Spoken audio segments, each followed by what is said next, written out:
भगवान श्री राम के मृत्यु वरण में सबसे बड़ी बाधा उनके प्रिय भक्त हनुमान जी की थी, क्योंकि हनुमान जी के होते हुए यम की इतनी हिम्मत नहीं थी कि वो भगवान राम जी के पास पहुंच सके। पर स्वयं श्री राम से ही इसका हल निकला। एक दिन राम जान गए कि उनकी मृत्यु का समय हो गया था।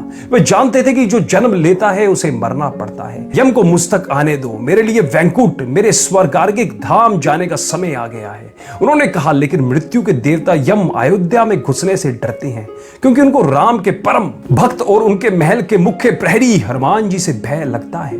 यम के प्रवेश के लिए हनुमान जी को हटाना जरूरी था, इसलिए भगवान राम ने अपनी अंगूठी को महल के फर्श के एक छेद में से गिरा दिया और हनुमान से इसे खोज कर लाने के लिए कहा।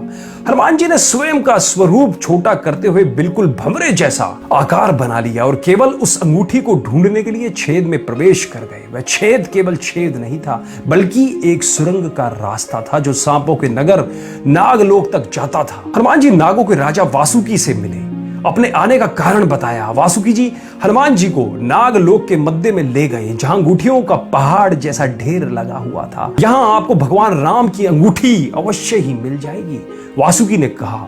हनुमान जी सोच में पड़ गई कि वो कैसे उसे ढूंढ पाएंगे, क्योंकि यह तो भूसे में सुई ढूंढने जैसा था। लेकिन सौभाग्य से जो पहली अंगूठी उन्होंने उठाई वो राम की अंगूठी थी। आश्चर्यजनक रूप से दूसरी भी अंगूठी जो उन्होंने उठाई वो भी राम की ही अंगूठी थी। वास्तव में वो सारी अंगूठी जो उस ढेर में थी सब एक ही जैसी थी। इसका क्या मतलब है? वह सोच में पड़ गए। वासुकी जी मुस्कुराए और बोले, जिस संसार में हम रहते हैं वो सृष्टि व विनाश के लिए के चक्र से गुजरती है। इस संसार के प्रत्येक सृष्टि चक्र को एक कल्प कहा जाता है। हर कल्प के 4 युग या 4 भाग होते हैं। दूसरे भाग या त्रेता युग में राम अयोध्या में जन्म लेते हैं। एक वानर इस अंगूठी का पीछा करता है और पृथ्वी पर राम मृत्यु को प्राप्त होते हैं। इसलिए सैकड़ों हजारों कल्पों से चली आ रही है। अंगूठियों का ढेर है, सभी अंगूठियां वास्तविक है। अंगूठियां गिरती रही और उनका ढेर बड़ा होता रहा। भविष्य के रामों की अंगूठियों के लिए भी यहाँ काफी जगह है।